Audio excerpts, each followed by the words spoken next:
قال كم لبثتم في الأرض عدد سنين قالوا لبثنا يوما أو بعض يوم فاسأل العادين قال إن لبثتم إلا قليلا لو أنكم كنتم تعلمون أفحسبتم أنما خلقناكم عبثا وأنكم إلينا لا ترجعون فتعالى الله الملك الحق لا إله إلا هو رب العرش الكريم ومن يدع مع الله إلها آخر لا برهان له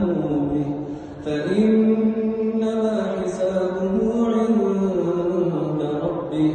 إنه لا يفلح الكافرون